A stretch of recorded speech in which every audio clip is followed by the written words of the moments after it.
Halo Ultrasilat, salam satu layar. Berbicara soal sepak bola Jerman, maka semua pecinta sepak bola akan beramai-ramai menunjuk Bayern Munchen. Namun di balik gemerlap prestasi yang diraih di Bavarian, takkan memiliki rasa yang sama dengan apa yang didapatkan Union Berlin. Pada 2019, sebuah klub gurem dari ibu kota Jerman menciptakan sejarah dengan promosi untuk pertama kalinya ke kasta teratas atau Bundesliga Jerman. Klub kecil ini ialah Union Berlin. Meski Union Berlin adalah klub ibu kota, namun sejarah dan peristiwa kelam masa lalu telah mewarnai perjalanan klub ini. Penasaran? Berikut Seltinet telah merangkum 5 fakta menarik mengenai klub Union Berlin. Selamat menyaksikan.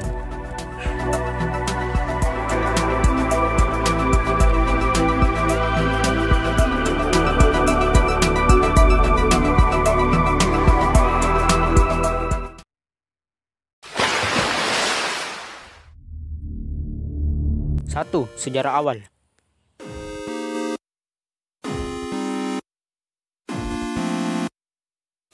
Union Berlin dibentuk pada tahun 1906 dengan nama awal adalah FC Olympia 06 Oberschöneweide, sebuah representasi klub sepak bola dari kaum atau serikat pekerja pada zaman itu. Setelah berdiri, klub pun seketika dapat julukan Metal Worker Boys. Julukan ini datang berkat warna jersey mereka yang sama dengan seragam pekerja pabrik logam setempat, yakni biru.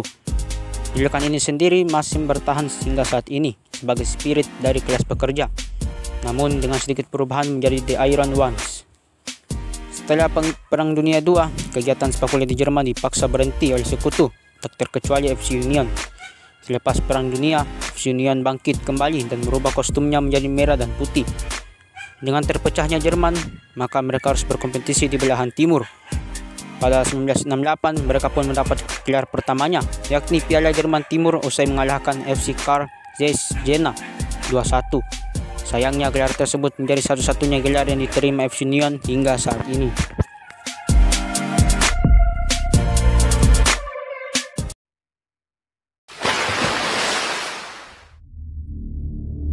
Dua, pembangkang rezim komunis.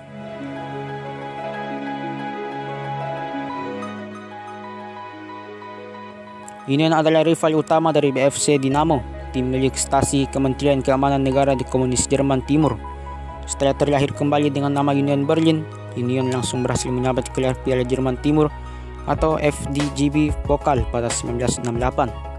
Pada laga final, klub yang mendapat julukan Schülersturm atau sekumpulan pandai besi itu mengalahkan Karl Zeiss Jena dengan skor 2-1. Pada satu sisi, keberhasilan itu bikin Union menjadi pusat perhatian. Setiap kali tim asal Berlin itu bertanding, Stadion an der Alten Forsterei pun hampir selalu dipenuhi penonton, baik kelas pekerja, anak pang, anak skinhead, para pelajar hingga para pembangkang pemerintah. Namun, pada sisi lain, keberhasilan Union merasakan stasi. Bagaimanapun menurut stasi, para pembangkang tak boleh menguasai ibu kota. Alhasil, mereka lantas melakukan segala cara untuk bikin BFC Dinamo, tim bentukan stasi asal Berlin, menjadi penguasa Oberliga, kompetisi tertinggi di Jerman Timur saat itu. Pertama-tama mereka mulai memperlihatkan skuad Dinamo Dresden, tim paling jagoan di Oberliga. Karena Dresden disokong oleh kepolisian, Dresden tak bisa mengelak dan BFC Dinamo pun seketika dihuni pemain bintang.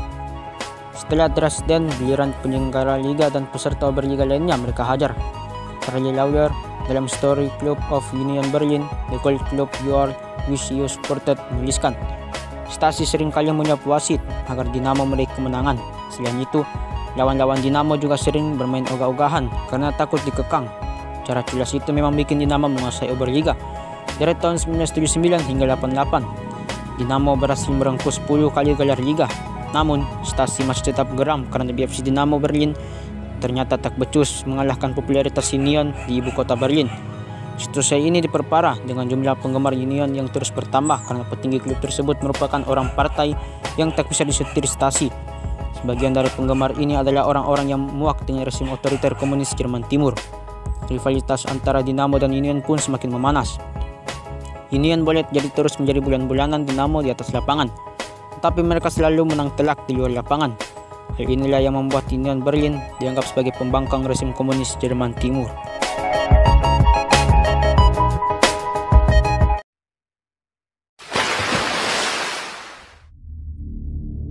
3. Reunifikasi dan kebangkrutan berdarah.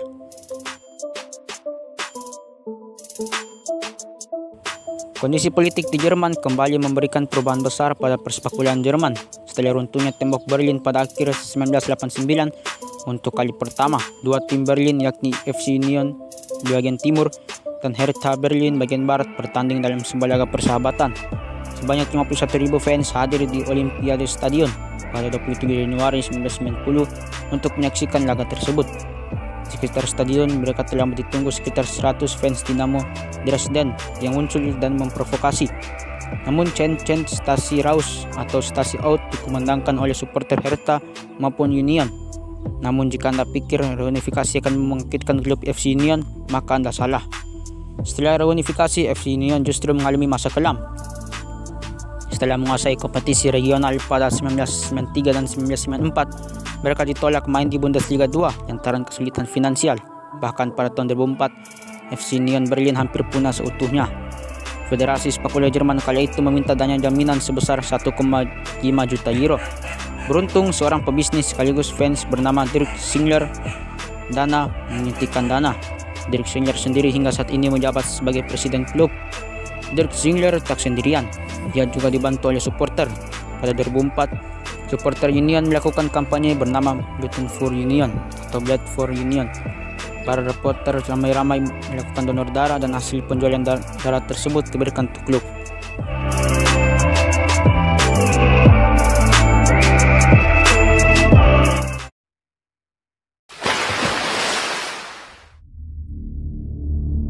Empat, loyalitas pendukung.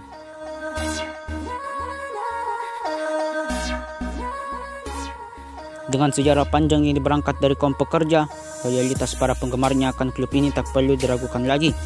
Dihadapkan pada kebangkrutan pada saat itu membuat para supporter bersatu untuk menyelamatkan klub kesayangan mereka. Pada 2004, Union Berlin butuh dana segar sebesar 1,5 juta pound untuk menghindari kebangkrutan. Dirk Zingler, seorang pebisnis sekaligus penggemar yang saat ini menjabat sebagai presiden klub, dan para penggemar klub Union lainnya pun langsung pasang badan. Zingler mengeluarkan sebagian besar dana, talangan, dan para fans berkampanye Blood for Union. Dalam kampanye tersebut, para penggemar Union mendonorkan darah mereka dan hasil penjualan darahnya digunakan untuk keperluan klub. 4 tahun berselang, para penggemar kembali melakukan sesuatu yang sulit dibayangkan penggemar sepak bola kebanyakan. Mereka dengan sukarela ikut merenovasi stadion Under Alten Forster yang mulai menua. Renovasi stadion itu hanya mempekerjakan 10 tenaga profesional. Sisanya, sekitar 60 hingga 80 penggemar Union akan datang pukul 7 pagi untuk membantu renovasi. Jika di total, ada 1.600 penggemar yang menghabiskan waktu 90.000 jam untuk membantu renovasi yang rampung pada pertengahan 2009. Dari sana, Union Berlin lantas menjadi sebuah kekuatan yang amat solid. Jarak antara para penggemar, pelatih, staf, hingga pemain hampir tak berbatas. Mereka akhirnya saling percaya hingga akhirnya keajaiban berhasil mengantarkan mereka ke Bundesliga.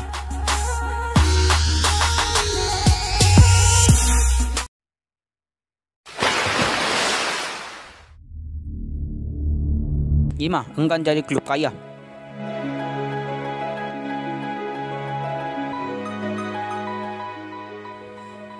Ada yang menarik pada klub FC Union Berlin. Di saat sepak bola kini dipenuhi dengan komersialisme dan uang, namun hal itu tak begitu tampak di Union Berlin. Ketika banyak fans mengukur kesuksesan timnya dengan transfer pemain top dan trofi kabinet, namun fans Union Berlin tidak demikian. Tak ada jarak antara presiden Dirk Zingler dan fans. Semuanya keputusan bukan datang dari investor atau Zingler semata, melainkan atas permintaan para fans. Mereka pun seperti menutup adanya investor lain yang memiliki pengaruh besar dan bisa mengatur-ngatur klub. Akan tetapi hal ini bisa saja berubah jika nanti Union Berlin berkompetisi di Bundesliga. Maklum, Bundesliga jelas berbeda dari kasta di bawahnya. Zingler sendiri berencana akan menambah kapasitas stadion. Namun sepertinya mimpi Zingler bukan prioritas bagi fans yang hanya ingin menikmati sepak bola dengan santai.